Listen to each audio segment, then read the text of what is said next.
have you seen a good explanation as to how Spider-Man did these numbers in the face of this scare? I think, first of all, we have in our hand an amazing movie. You know, the first thing is the product itself. The movie is great, but the anticipation, the way people waited for it and wanted so much to see it, and it was really a movie that was released in a big way, in a big date, and really people were so excited and felt also, and it shows, I think, and proved that people feel that the cinema is a safe place. Everybody sits and watching the same direction. Everybody watches the screen. It's not like in other places. And really people came. I was in Manhattan on the first Saturday when the movie was released. I saw people sitting again in the first row in the cinema, which is something we haven't seen for 2 years.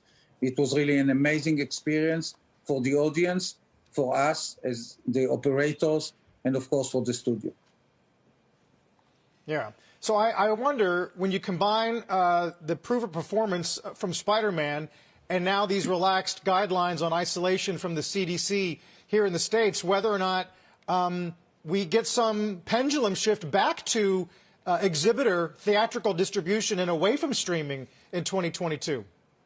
No doubt. I think that if we analyze the last 4 months of 2021, starting with September with Venom and then going on to Dune and to Bond and to Eternals and all the other movies that were released and really reaching a huge climax with Spider-Man, I think we are on the way back. People want to go out. We are still the most affordable entertainment in the market. And I think that if we look at the lineup for 2022, we can only expect for the best, subject, of course, for no additional COVID surprises. But the way Amercon is now looking, I think that we will be over it relatively soon. Mookie, I'd like to get your reaction to a comment that Disney chairman Bob Iger made in an interview with David Faber a few weeks ago regarding ticket pricing. Take a listen.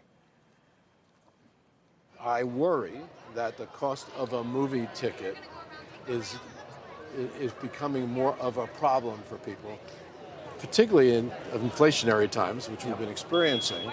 But when you compare that cost of going to a movie with the cost of staying home and watching a subscription service, I think it's starting to get it's starting to get too high. Mookie, is that a concern of yours? Not at all. And I will start by saying I have the highest respect for Bob Iger, you know, and what he did for our industry. But on the other hand, the average ticket price still in the United States is around $10 a ticket. I don't think anyone will argue that this is relatively cheap. It's true that in some places in LA, some places in New York, tickets are already touching $17, $18, maybe even $20. But this is the exceptional. I remind everyone that most of the circuits, especially Regal, are having a cheap day in the middle of the week where the ticket costs about $6. We have special reductions for kids, for students, for elderly. So I think that by far we are the most affordable entertainment, and we are outside of home. To compare the cost of watching a movie at home and in the cinema is wrong, because you do not prepare the cost of a meal that you cook at home to a meal when you go to a restaurant. It's a different experience.